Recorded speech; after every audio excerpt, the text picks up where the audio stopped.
So, welcome everybody to episode 20 of Random Encounter. I'm your host, Robert Steinman, Pale Robbie on the boards. We got a small crew today. Derek. Maybe he'll show up later. So we have the man with many titles. This is John McCarroll, Keeper X on our forums. We're with Senior Reviews Editor today. I'm running out of titles. I'm going to old ones. Good. And John has been playing a game for review that's coming out on Tuesday, and I really hate him. So just throwing that one out there. Yeah, which we won't be talking about. Well, here's the thing. Theoretically, we could talk about it today. Yeah, we'll keep it brief. Yeah, because this will be up by the time my embargo is up. Yeah, we can maybe say a few words on it. And then, of course, the man from Japan. Stephen Meyerink, Taylor's on the boards. See, what are we gonna? Is he always going to be the man from Japan? Because isn't Zach going to Japan? He'll be the original man from Japan. Okay. I'm now the man from Japan who's also in South Carolina.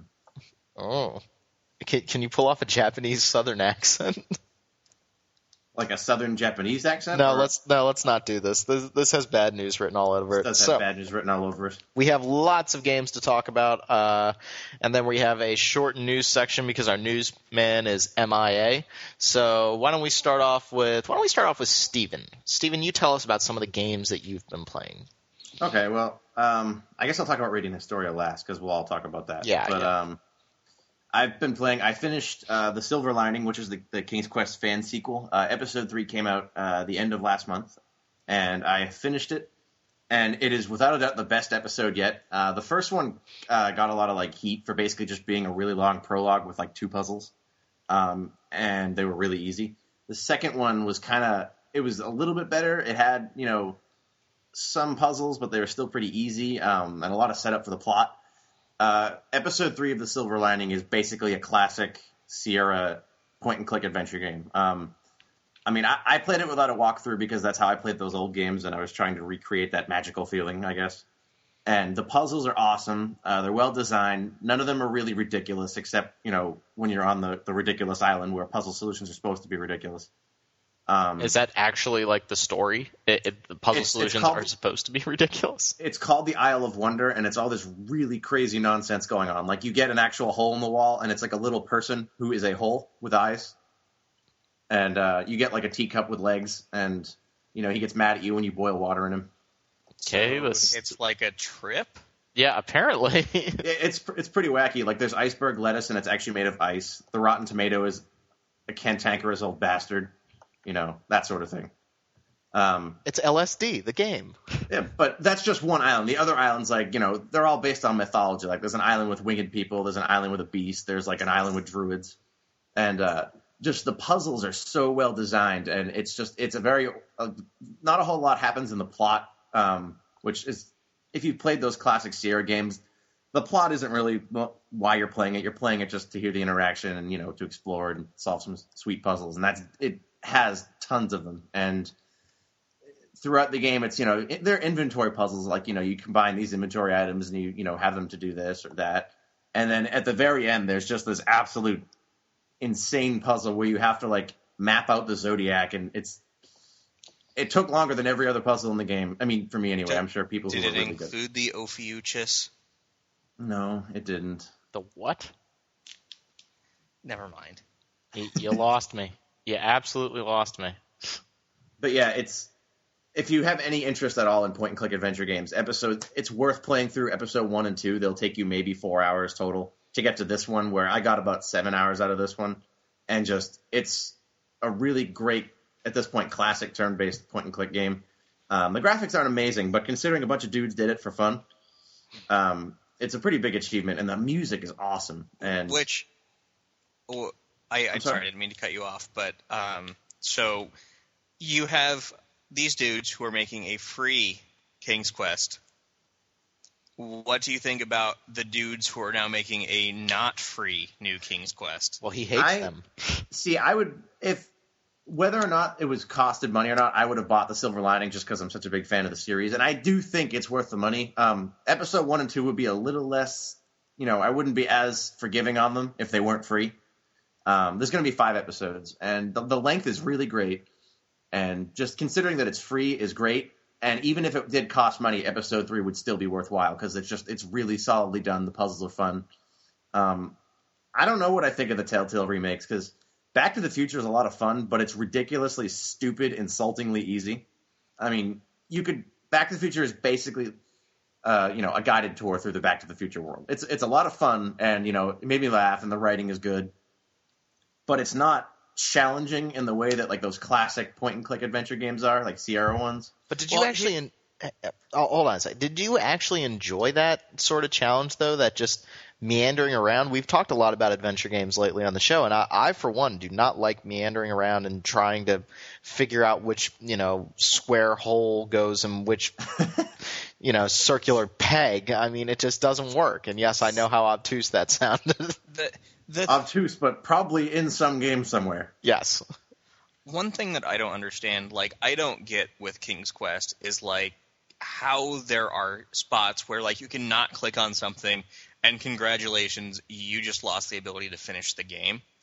That is something that a lot of people complain about, like because back in the day there was the LucasArts adventure games like Grim Fandango, Day of the Tentacle, and stuff, and then there was King's Quest, Police Quest, and Space Quest. Yeah, Space Quest, which was hilarious, and some people really don't like that, and I don't think the Telltale game that comes out now will have that because it is frustrating. For me, it's tough because I was so young when I played it. It was like all I did. I mean, I went to kindergarten or first grade, and then I came back and played it. So I hear you, and I think there's also a big difference. I remember being 5 and playing Mega Man 2. And those were good days. Yeah, Mega Man 2 is like I play it now, and it's one of the most obscenely difficult games I have ever played. And I go, how did I sit there for like hours on end and play this when I was 5? You didn't know any better. You know what I didn't remember? I played Mega Man 9 and 10. I did remember the original Mega Mans. You were so damn slippery. Quiet, Rob. But, I mean, really, you land on stuff, and Mega Man's like, whoop, slide off, and I'm dead. Yeah, well. I didn't remember that. That's annoying. Well, deal with it. No, I think in our youth we put up with a lot of crap. We've talked before about save states in games and games that don't auto-save or just stupid crap in video games that you look back on it, you're like, why did we ever put up with that? No, I hear you. We didn't know any better. Yeah, we didn't know any better. Our eyes are open now. But even then, I don't think necessarily that makes them bad. It was just at that point in time, it wasn't an expected feature. And Here's the thing. I also think that there's an aspect of it of both experience and age. A lot of people loved Resonance of Fate. And I'm a big fan of Tri-Ace games. I played Star Ocean 2 for untold number of hours. And I played Resonance of Fate, and I thought, you know what? This is honestly just obtuse, and it's too complicated. And I don't know if it's that it really is more complicated than other Tri-Ace games, that I am now not a part of the Tri-Ace market. I agree. I played that, and I kept hearing how good it was, and I played it, and I was having fun, but then I was like, I feel like I'm missing half of this game by ignoring, all those weird little, wrinkles to the combat and to upgrading, and I just didn't have the patience for them. Yeah. So what else have you been playing, Steven?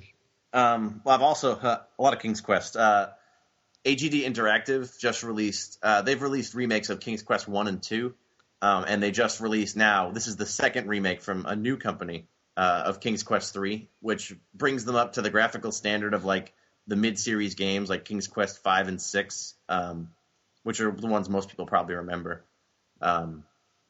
It's also excellent.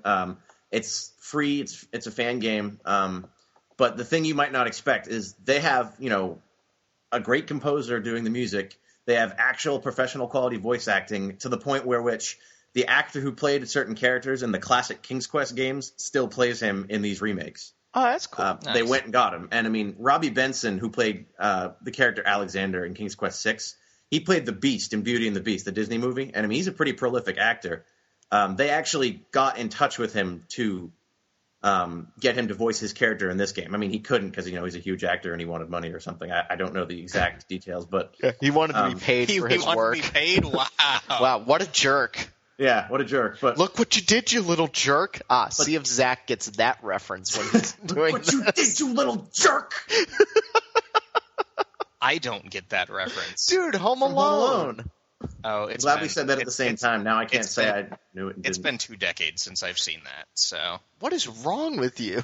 Little jerk. I don't watch movies. If my uncle called me a jerk, I'd be very upset. But So- yeah, just to give you guys an idea of the kind of production that goes into this remake, I mean, it's a professional level. I mean, this is as good as any of the classic adventure games were. And it's for the most part, it's like a kind of a one-to-one recreation because the original game used that text parser interface where you had to type like open door, talk wizard, that sort of thing. Don't die. Don't die. And then, you had to use the arrow keys to, wander down ridiculously complex paths that would get you slaughtered if you fell off of them. This one now just uses the point-and-click interface. There's no typing. But again, it's basically just as good as the previous one. This particular company has worked sort of a new plot line into their remakes of the first 3. And this sort of, I think, I haven't finished it yet, but it continues with this sort of the backstory that they've been working into the series themselves, which is kind of cool that they're adding their own touch to the series.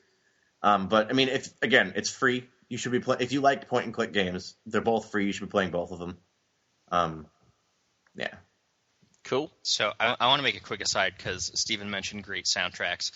Nothing to do with RPGs at all, but Beyond Good and Evil HD is out for Xbox Live Arcade.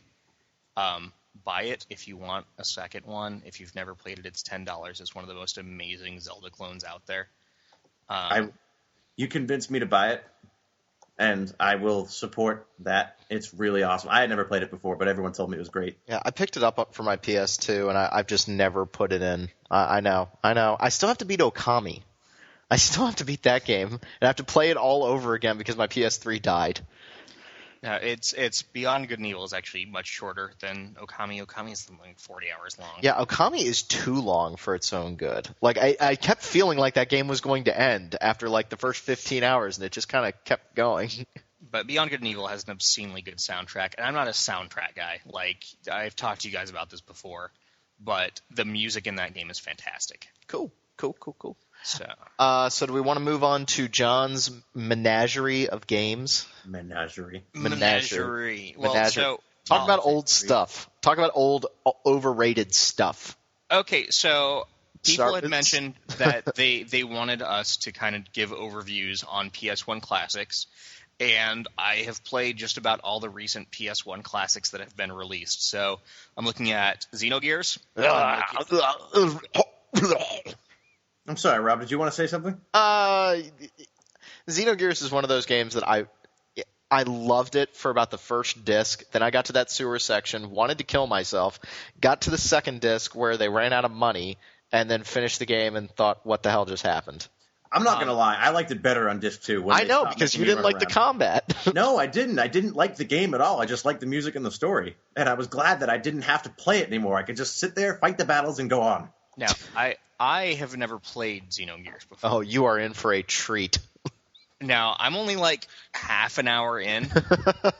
This game is obscenely slow. Yes, it is. And that is my number one pet peeve. I was talking to Rob about my playthrough of, and this will be I'm playing Dragon Age 2 for review. And I don't even wait to listen for the voice actors. I put on subtitles. As soon as I'm done reading what's going on, I hit the X button, skip to the next thing.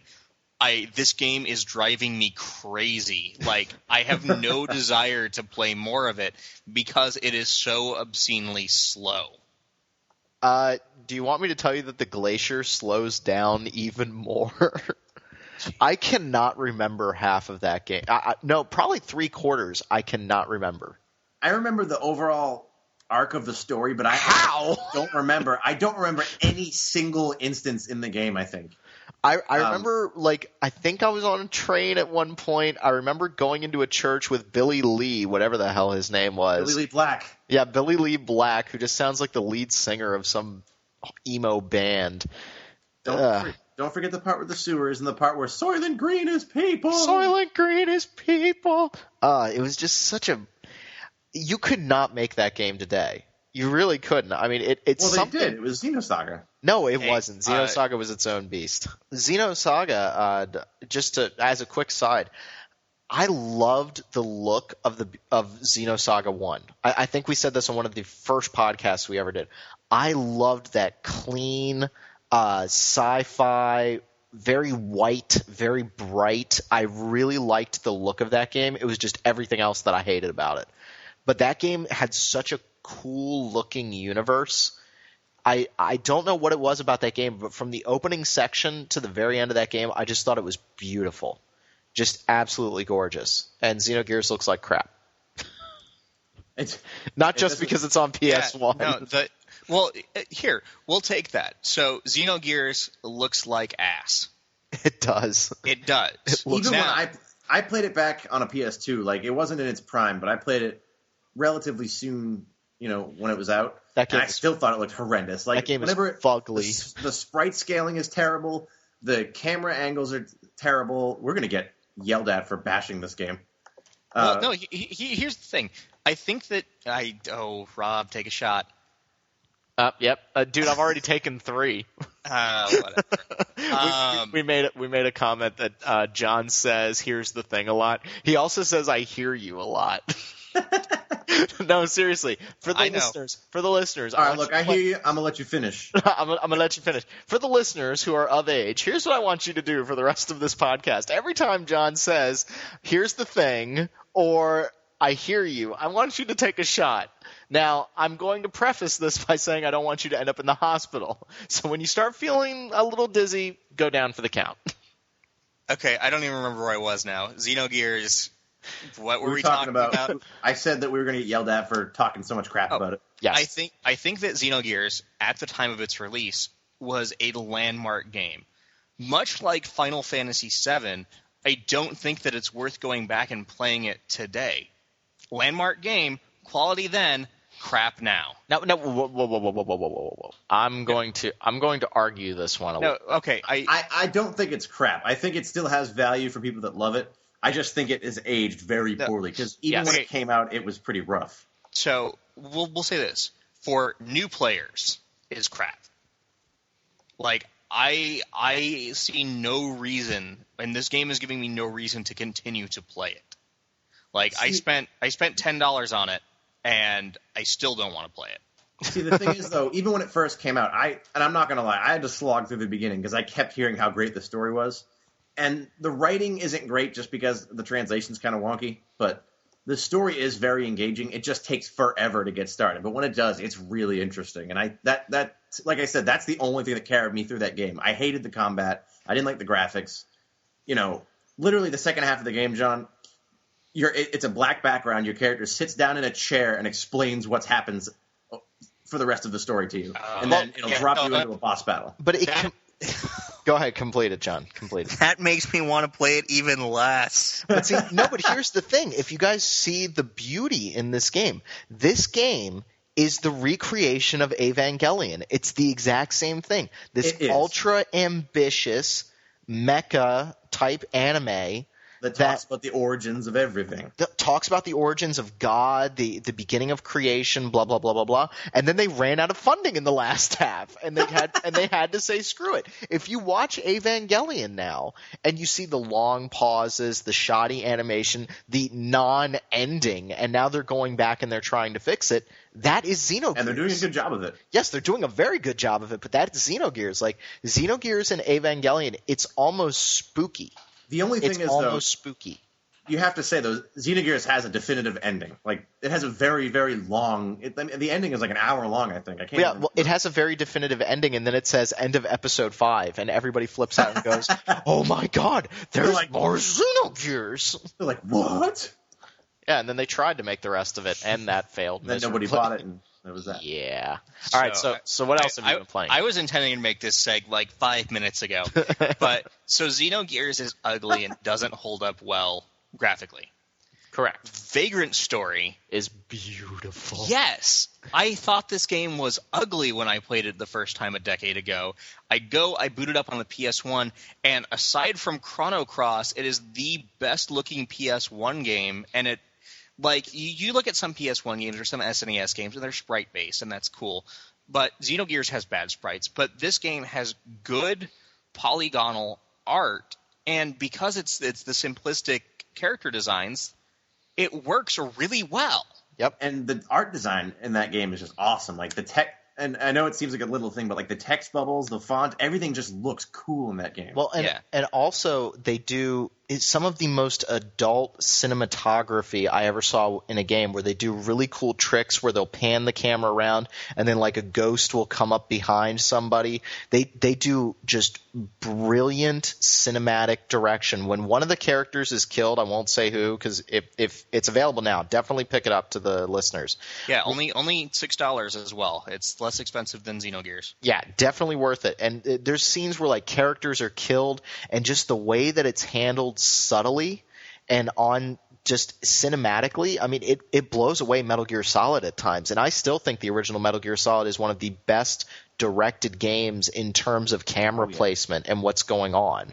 And I think the other thing that makes Metal Gear Solid so awesome is the obfuscation by not having real character faces, so that you empathize more with the voices. David Hayter's voice has never sounded right ever since Solid Snake had a face. It's never sounded right to me. It's always sounded wrong. Just because I didn't like back when in the original Metal Gear, when his face was literally just like gray squares, and I thought that worked better. See, I'm sorry, that was a weird tangent. I actually want to comment on that. I always associated the voices with like the drawn faces, like that really popular art style. Yeah. I always saw Snake as that guy. You know, they have kind of the really flowing hair. Like every character has like flowing hair and like billowing clothes, I guess. And I always thought Snake looked like that, and the later look was a lot like cleaner and, you know. Well, yeah, I mean, it's all in the technology. That's one of the reasons why was it Metal Gear Solid 2 that was originally going to have comic book art styling? I think so. In the document of Metal Gear Solid 2, they actually have the characters as 3D models with cell shading to try to make them look more like the comic book, but they decided not to. You mean like what they did with Metal Gear Acid? Kind of, but darker. Darker and sketchier. Sorry, we went. Yeah, we're off tangent. These aren't RPGs. Whoops. Yeah. Whoops. So, well, you could kind of argue that in Metal Gear you upgrade your grip. Yeah, whatever. Sorry. No, so, Dragon Story, this is another game that I didn't spend a whole lot of time with when it first got released. What was that? Steven, are you okay? Yeah.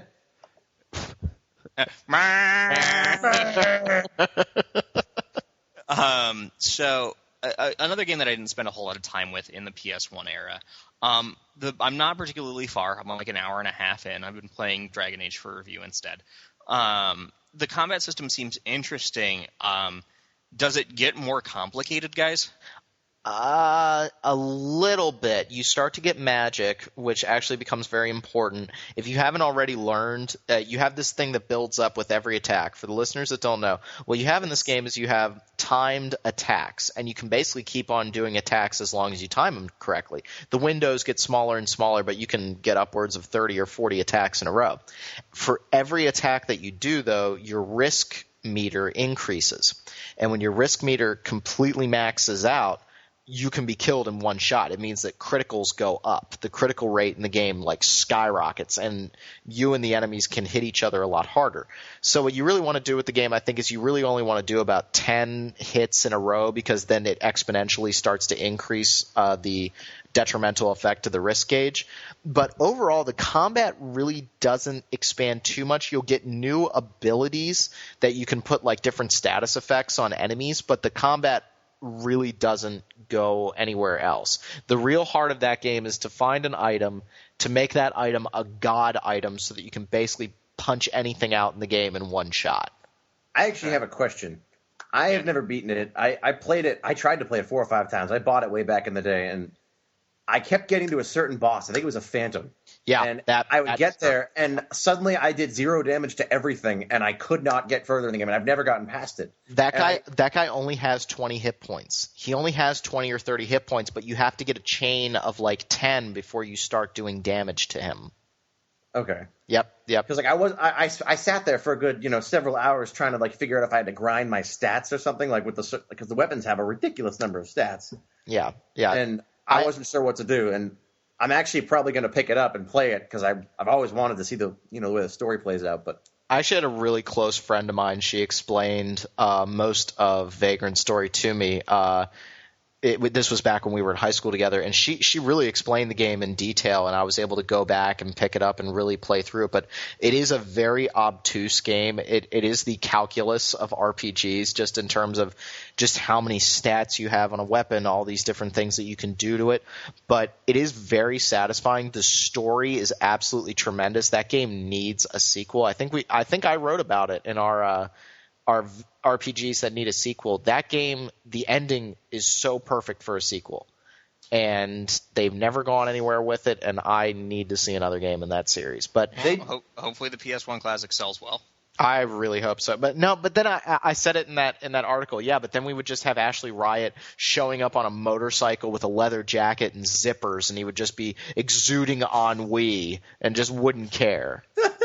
That's what we would get from Square Enix these days. I'm not going to lie. That whole Evil East Alliance thing, Tactics is awesome, and Vagrant Story is awesome. They need to make a good sequel, like a game that is like universally enjoyed. Okay, here's the thing. She takes a shot. Take a shot, Mr. Gilmore. One. I actually really enjoyed Final Fantasy Tactics Advance 2. Advance 1 was fun, but I don't think that you're going to get a game that is as heralded by RPG fans anymore, because companies are trying to make things more and more accessible. I know a lot of people, like Rob, are complaining because Dragon Age 2 is supposedly more accessible and more Mass Effect-y. I actually think I was a staunch defender on the Dragon Age demo episode. So glad that you listened, John. All I heard was you complaining. I don't know. I heard you just complaining nonstop. Who said I listen to our podcast if I'm not on it? Wow, way to be a supportive jerk. Oh, by the way, I don't listen to our podcast even when I'm on it. I love how my brother-in-law has never even listened to this show. My brother-in-law, avid gamer, has never listened to this show. Tom, if you are listening right now, I hate you. Way to be supportive of your brother-in-laws. Now he's really going to listen. You hate him. He's well aware. We had an hour-long debate on Inception the other night. Are you a hater? I'm a lover. He's a semi-hater. All right, well, we're on the same side then. Yes. Okay, keep going. And you know what? I'm going to catch flack for that because I do like Final Fantasy Tactics Advance 2. I like that kind of mission-based style, and I like the fact that it can be played for short bits. Now, some people are going to argue that the original Tactics is significantly deeper and has a much more complex story, which it does. I am not arguing that. He's arguing it. No, I'm not arguing that Tactics Advance 2 is better than Tactics because that's dumb. That's absurd. But I'm saying that the sequels that have been put out there are not, this anathema that people claim that they are. No. I just want to see a more adult story. When I read the first story outline for Tactics Advance, magical kids that read this book called Final Fantasy, that immediately shut me down. That's the thing is I have no problem with the gameplay. I think it's great. It's just Rob, why can't we get a story that it's not even that Tactics 1 was mature. It's just that it was a really cool medieval war political thing going on. And then it had, supernatural nonsense too. But so Rob, you need to play the game that I'm going to talk about after the PSOne Classics. Which is... I'm just going to say that. We'll find out later. Ooh. If you say Radiant Historia, I already beat you to it. Okay, keep going. Okay, so next two. These are probably less known, This is the podcast where you will just hear John talk a whole lot. Yeah, pretty much. Front Mission 3, solid strategy RPG. Honestly, I can't complain about it. It hasn't aged very well. You have stuff like the link system in Front Mission 4 and 5. I loved Front Mission 3. I like the branching story. It's still got decent writing. Graphically, real quick though, there's two things that I hate in branching stories. One where they branch in the first 5 minutes based on a completely arbitrary situation, like whether or not you go to a mall, a la Front Mission 3, where it's like if you go to the mall, suddenly you're fighting with the Asian forces. If you don't go to the mall, suddenly you're fighting with the Americans. It's like, really? All right. And then a game where something like Fallout 3 where the whole ending changes based off your final decision in the last 30 seconds of the game. And that's how they say that it has multiple endings. I still think, and I brought up the game already once, the fact that Metal Gear Solid has its branching storyline halfway through the game, I love that. I love that. There's a big branch about halfway through Dragon Age. Oh, cool. I'm excited then. You have just made me even more upset that I'm not playing it right now. Thank you.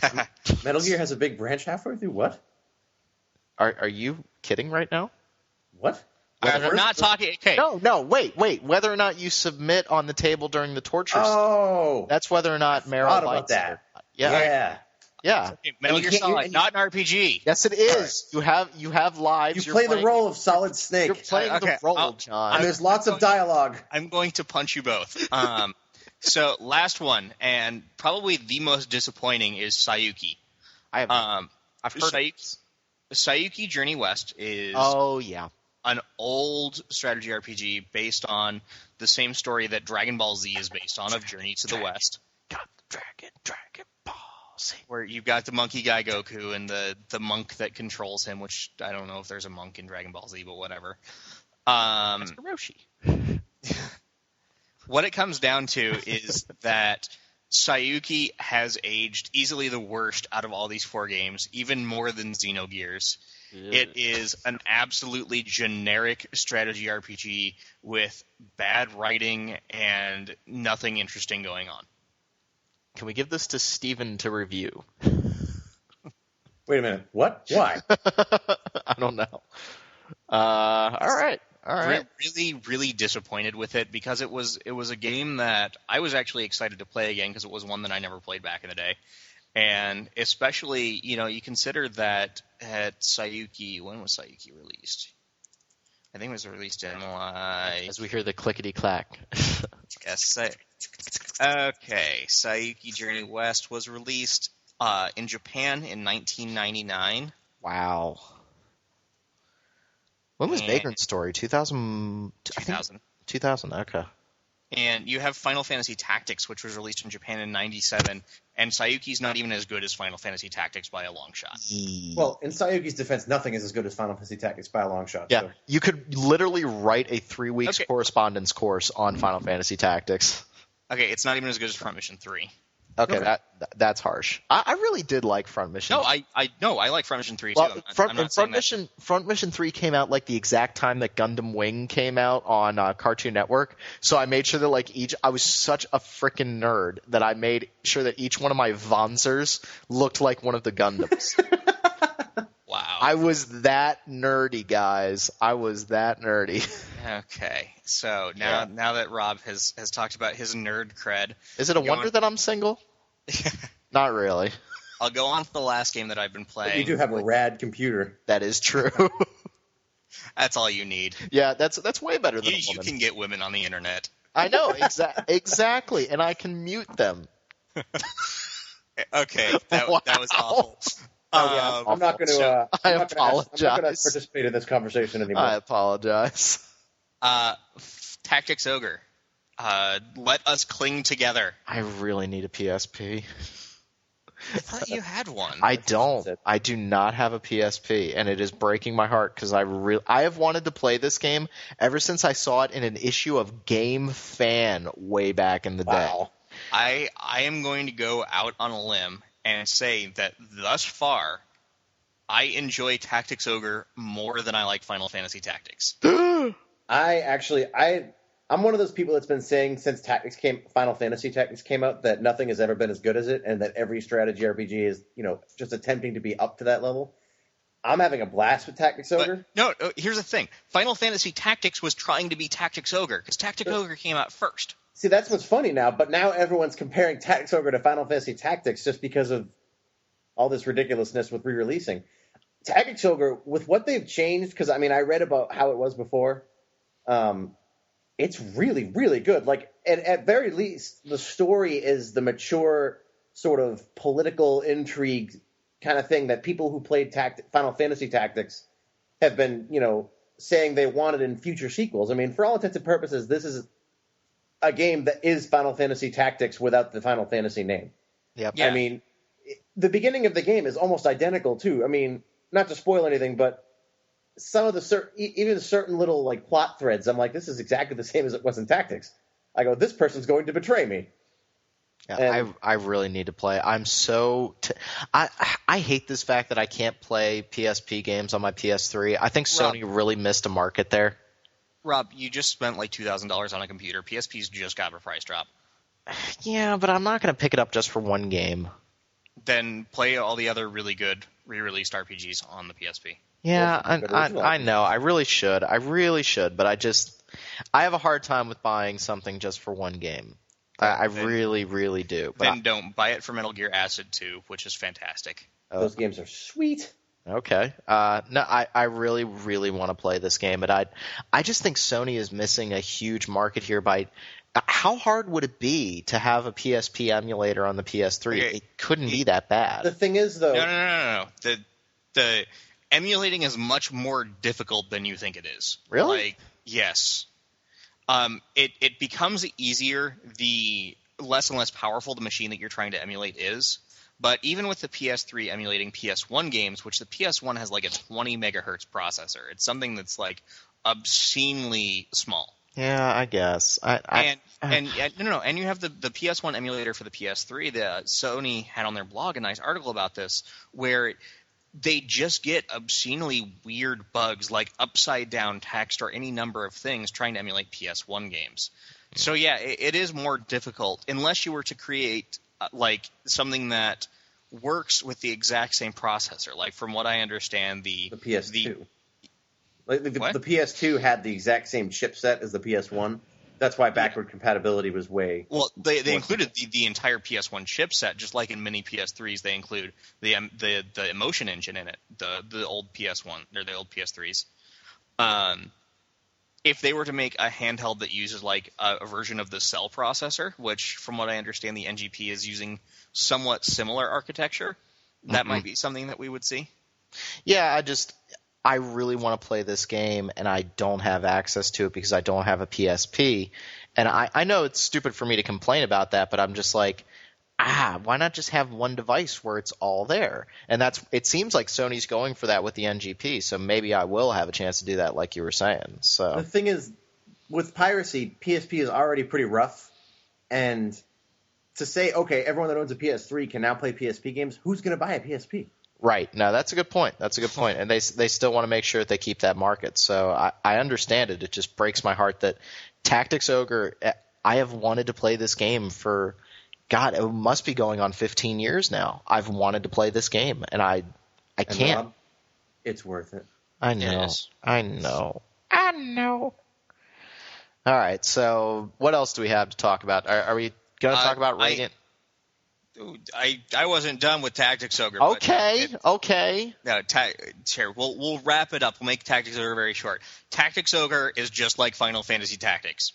Yeah. Boom. Does it Same have art style, same writing, same music. Does it have TG Sid? No. Ooh. But no. Oh no. But it does have branching story that it's obvious when it's a branching story. And yeah. Instead of, do you want to go to the mall? And it does have a character who, for all intents and purposes, should be named Algus. Or what do they call him now? Argath. Yeah. Oh, yeah. I love Final Fantasy Tactics. And then I tried to play it again, and I realized how horrible the translation was. Well, I was like, it spelled evilly 3 different ways. Rob, I know that you don't have a PSP, so you haven't played War of the Lions, but they are making a iOS port of War of the Lions. I really don't want to play that on my iPhone. They really need to fix the ability lag, though, because that would have been a perfect version of that game. Yeah. Yeah, well, if they release a PSN version, maybe. So now do we want to have the great Radiant Historia, or do you just want to tease everybody with how awesome Dragon Age 2 is? Stop trying to make us not talk about Radiant Historia, Rob. I don't want to talk. Here, I'll do a brief over on Dragon Age. So we got an early retail copy of Dragon Age on Friday, and I am making a marathon session this weekend. He's trooper. Yeah, we're recording this on Saturday night. We'll I'm about take him for the team. 10 hours into the game. Probably going to play another 10 tomorrow. I'd say I'm about halfway through the game. That scares the crap out of me. Again, I will tell you the same thing I told Rob before this podcast. I play games incredibly quickly. I don't listen to the voice acting. I put on subtitles. Once I finish reading a subtitle, I skip to the next thing. And I don't like side questing, though I've done most of the side quests in this game. I think that for the average player, it's going to be about 30 to 35 hours. Right. Again, I don't know if there's going to be some third epoch or third, because it splits it up into, there was a definitive part 1, and now I'm in a definitive part 2. And we'll see if there's a part 3, part 4, part 5. I don't know. I'm not there yet. And I'm hoping that I can get through all of this for a review as quickly as possible. Cool. Well, I really look forward to reading it. Yeah, it feels more action oriented than the first one. Here I lay it straight out here. I only played what? You really tried to avoid everybody taking another shot.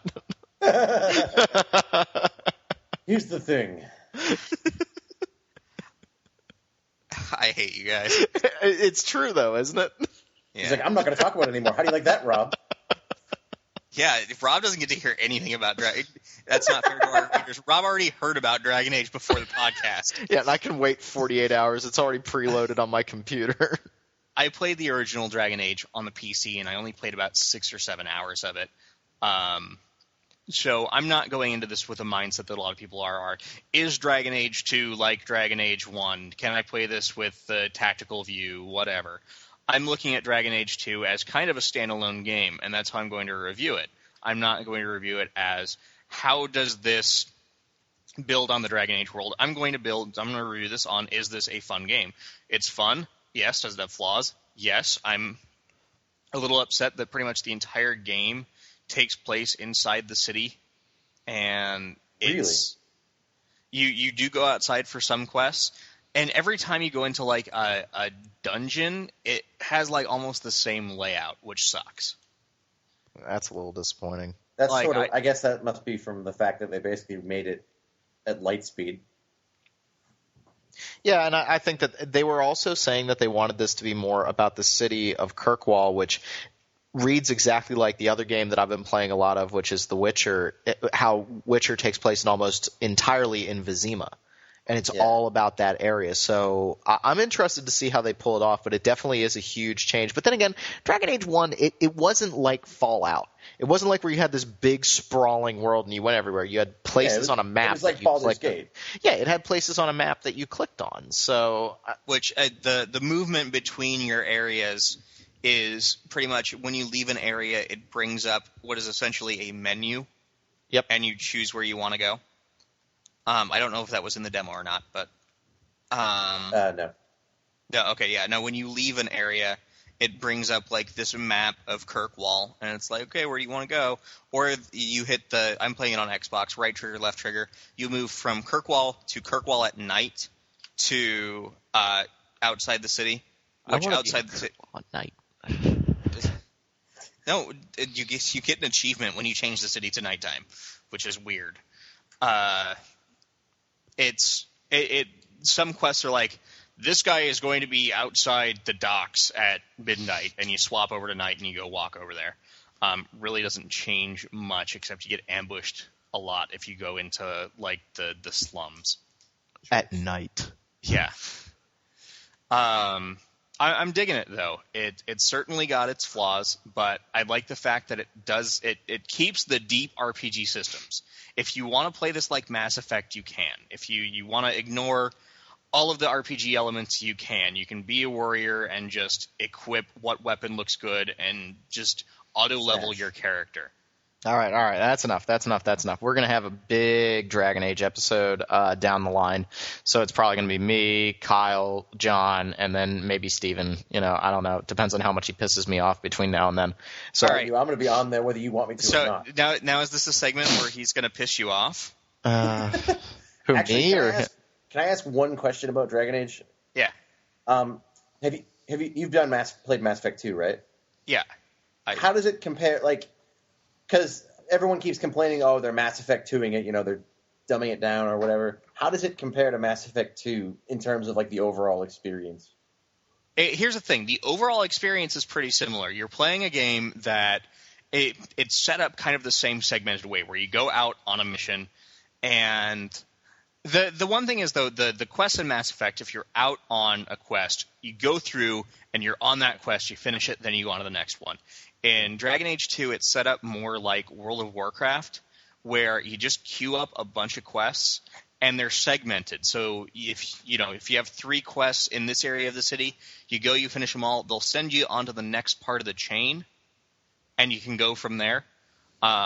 I'd say the quest system is honestly, more than anything, really similar to World of Warcraft's. And that's similar to Dragon Age Origins, at least what I played. I mean, I felt it was very similar how the quests were very self-contained.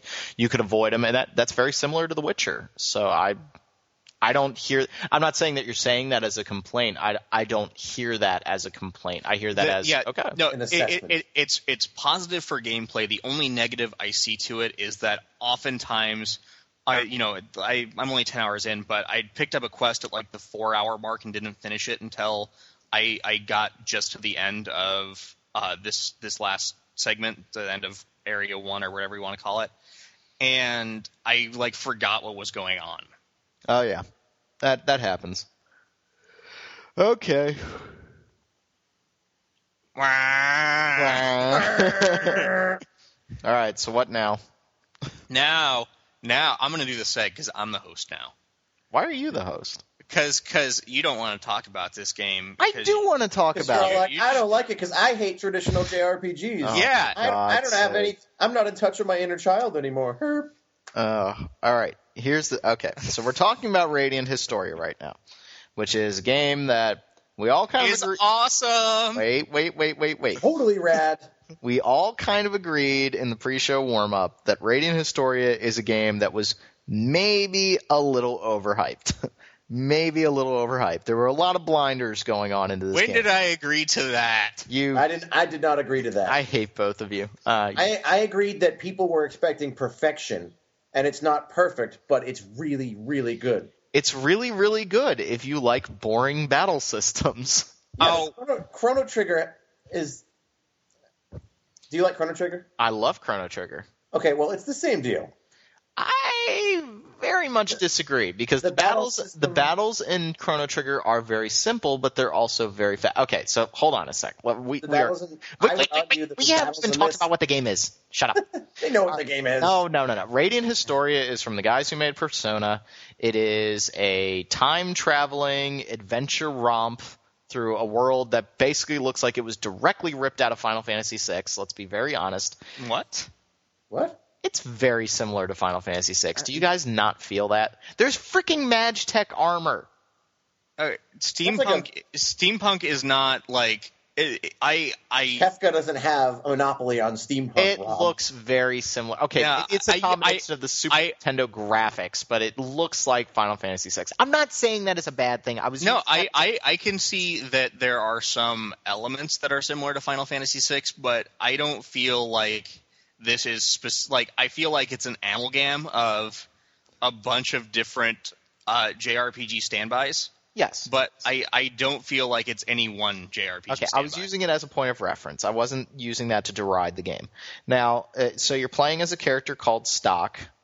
Stock is a special agent, and he's working for his government, for his military, and he's given the White Chronicle, which is a book that, of course, has nothing written in it. And as you proceed through the story, you make decisions. These decisions affect the way that your characters, your companions, you go about. It splits the timeline in two, and you jump back and forth between the timelines, between different nodes on this, big elaborate screen, these different decisions that you can make.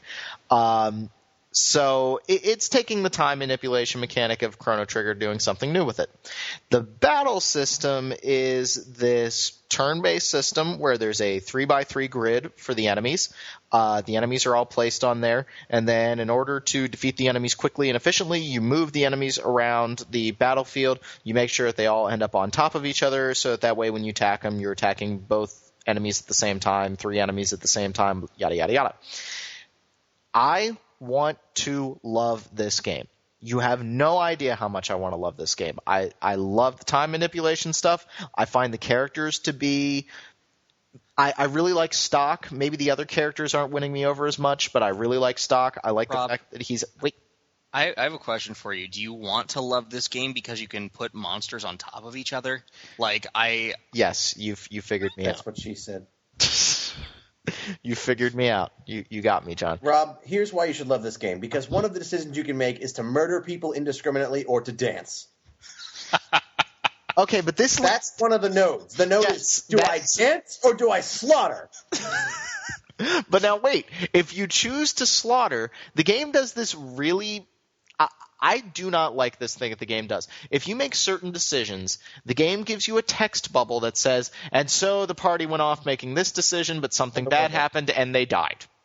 And then the game's like... they died. It says the world ended. Yes, the world ends, and then it sends you back. Luckily, you didn't have to save beforehand. Yeah, what would you rather it do? It'd be like, oh, derp, you screwed up. Bye. No, the thing is, I see where you're coming. It feels really cheap. See, Rob, I see where you're coming from here. I think what a lot of us were expecting, because even I was was an ending along the lines of a Chrono Trigger ending every time you screwed up. Something and if bizarre. If there were 12 decisions in the game and each of them could have an epilogue, then I would be like, all right, these need to have. There's 12 decisions in the first chapter. Yes, so I know. They can't. It's technically unfeasible. No, and I agree with that. So the time manipulation stuff, I like it, but it does feel kind of arbitrary. It does the whole well, you can't advance this timeline until you do something in the other timeline. Rob, let's have this physics argument because I don't get it. No. You don't want to have a physics argument with me. Yes, I do, All because right, I want to know if this is where This is many worlds theory interpretation of Schrodinger's cat. Okay. Schrödinger. Yes. This is the many worlds theory where you become entangled in the wave function by observing the phenomenon and you continue to move throughout time. It's like if I went outside and I got hit by a bus, there's another existence where I didn't get hit by a bus. And Why Chrono Cross is awesome. It's Chrono Cross logic. No, but here's the question I get about quantum entanglement is that quantum entanglement says, okay, there are many worlds where things diverge at every point this atom can go there. But it doesn't seem like it's divergent. It seems like it combines worlds when you take action in one or the other, and that's the part of the logic I don't understand. That's actually confusing the crap out of me too. I'm like, why is this guy there now? Because I helped him in the completely opposite time. That really drives me nuts, and I don't think the game does a very. What we're talking about right now is that there's this really weird thing where you'll help out somebody in timeline A, and then all of a sudden they're now present in timeline B. The only way I can find it explained is that there's also, in the story, there's another character who remains secluded in the shadows. And he has a book just like yours, only it's the Black Chronicle, so of course he's bad. And he is going about trying to undo and trying to stop you from fixing the timeline. Yeah. And I think, and I'm not quite sure, my brother beat the game and he said it to me like this, is that the things you do that affect the other timeline aren't affecting it because of that. It's because you're stopping the guy from meddling with the other guy from causing that problem in the first place. Okay. So that's one issue I have with the game. So these stops seem very arbitrary, but I could get into them if one of two things happened. One, the battle system completely wins me over, which at first I loved it. I found it to be very tactical and very fun. And then the game decided that it was going to throw exorbitant numbers of enemies at me or enemies with lots and lots of hit points, a la Final Fantasy XIII, and now I am completely bored by it. I'm doing the same thing over and over again in these combat scenarios. Combat is taking way too long. The enemies have no chance of killing me. It's just boring. Then you combine it with, this is the number one problem I have with this game, and I know John disagrees with me, and I wish Derek was here with me. The lack of a minimap in this game makes it so obnoxious to move around the areas. Now, granted, nothing is on the scale of Dragon Quest IX in complexity, but it's still obnoxious to get around. See, and I disagree. I think that the areas are so small where the biggest map you're looking at is 4 or 5 screens big. There are some that are slightly bigger, I think there's one that's 7. Because the areas are so tiny, it's not a big deal. And I was talking about this with Rob before the podcast. It's pretty obvious based on the environment tiling where you're supposed to go. Pull the camera back. That's all they had to do to fix the lack of a minimap. The camera is so zoomed in, you can't even see a full room. I hate that. I'm in the middle here. All right. Yeah. I think that an auto map would be nice because at this point I'm spoiled, and I think I play a lot of games where I just stare at the auto map. I don't even look at the environment anymore. Yeah. But Mass Effect. I agree with John. Yeah, I agree with John. The areas are so small, you don't really need one, and you can kind of tell where you're supposed to go. Yeah, but And it's not like, and the thing is, you go through the same areas several times, so you know where everything is. okay, but let's combine the two problems. So at one point, I needed to learn the sword dance because I was going to dance rather than slaughter my way through a checkpoint. And in order to learn the sword dance, I had to learn it from a specific character. I knew exactly which character I had to learn it from. The game just spells it right out for you. And so I went up and talked to that character. Oh, I'm not supposed to learn it right now. Okay, keep going in the timeline. Okay, I talked to that character again. Oh, no, I still didn't learn it. Okay, I'm going to talk to this character now. Well, you realize that they were in the middle of a mission where they were mobilized and they were moving. They didn't have time to sit down and practice. That's really the excuse we're going to go with. That makes perfect logical sense, Rob.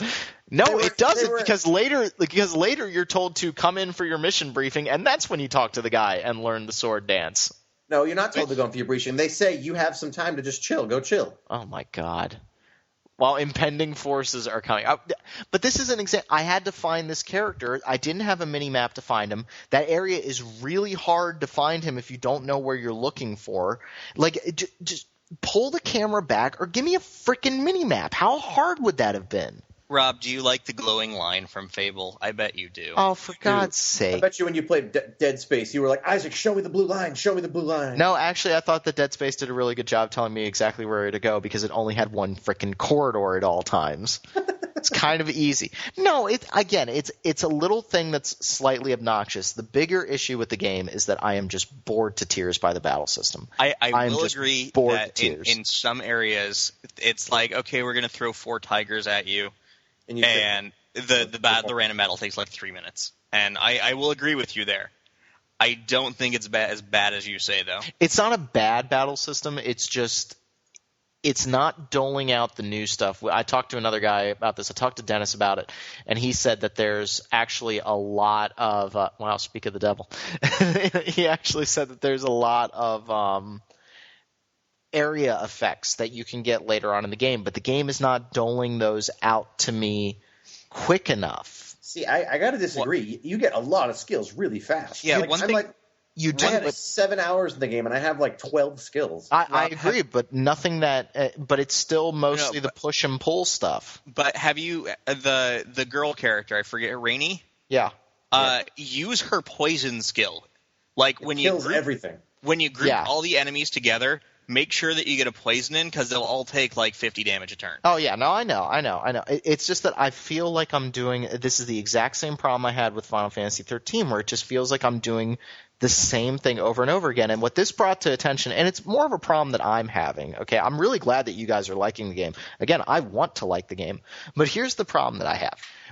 After playing Persona – and playing the chocolate and peanut butter of gaming, which was, this really hardcore Japanese role-playing dungeon crawler mixed with a dating sim, it really gave me different things to do. Okay, well, I'm going to do the dating stuff for a while. Oh, I feel like going into a dungeon for a while. I'm going to do this. So there was stuff to keep me entertained. Radiant Historia and Final Fantasy 13, on the other hand, live and die by their battle system. And if the battle system doesn't win me over, or if it doesn't hold my attention, then I don't care.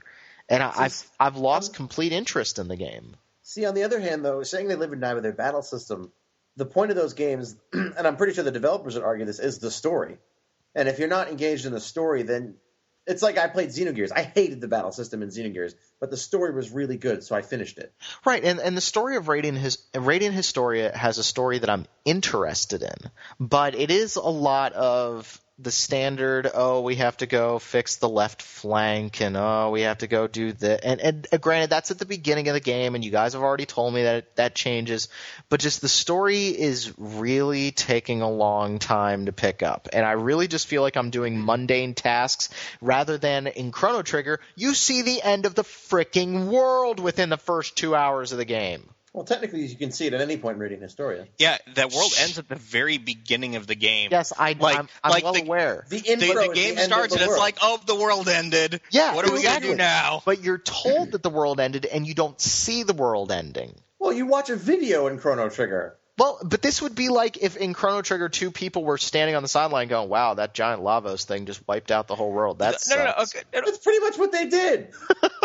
You're sitting there, and it's like, oh, man, that looks bad. Yeah, we should stop that. Okay. And I'm not saying that's bad because I love that game, but They did stop it.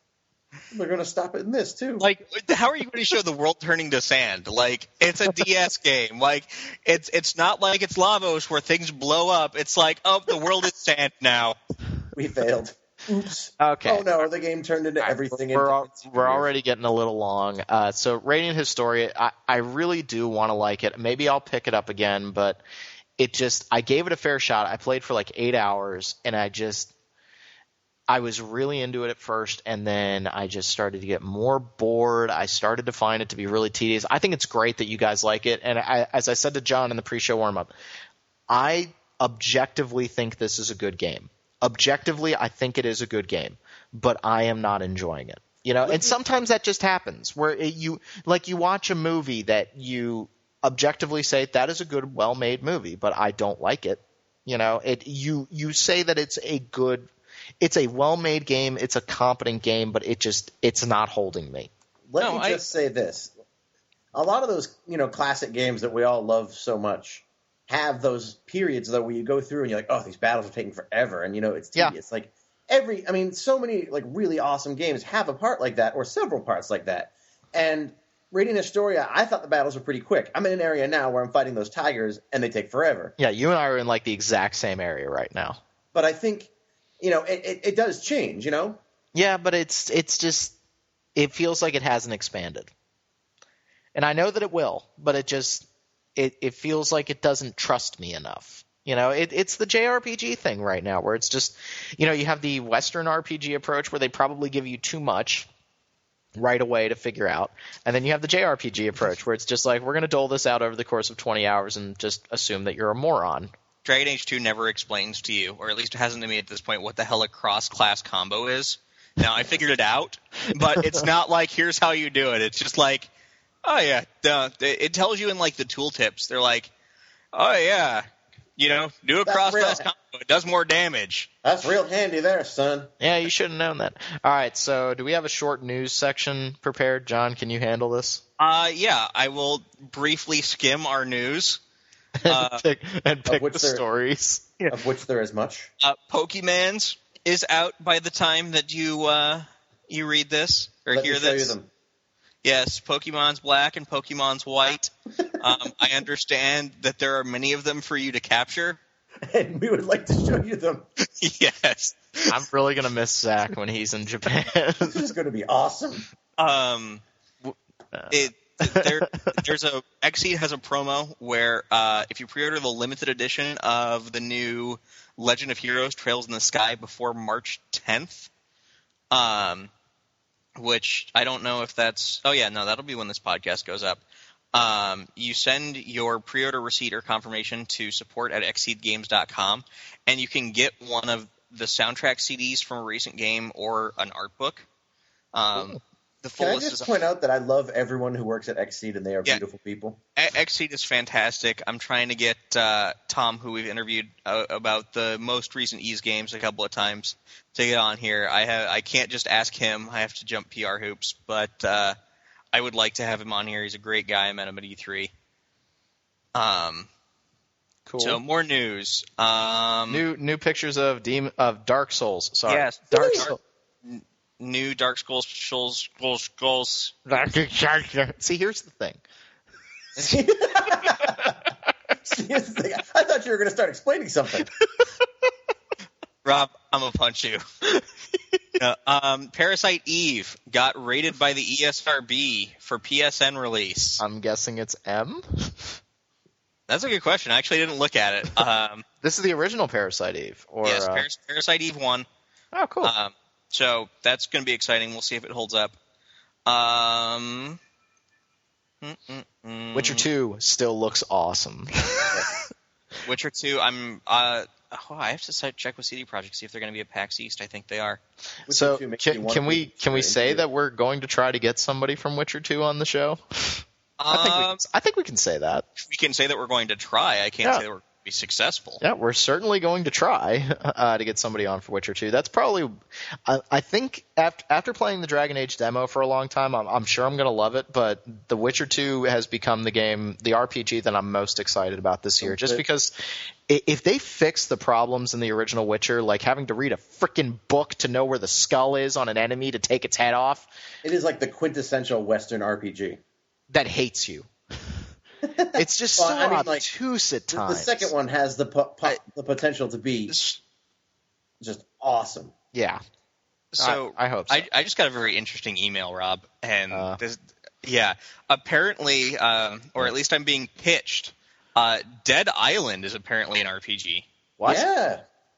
Oh yeah, because I read that. They're like, yeah, it's an RPG. I'm like, what? Zombies? Oh yeah, because it's got like a level up system in it and everything. So we'll see if it's actually an RPG or if it has RPG elements. But we're going to be sending someone at PAX East to take a look at that.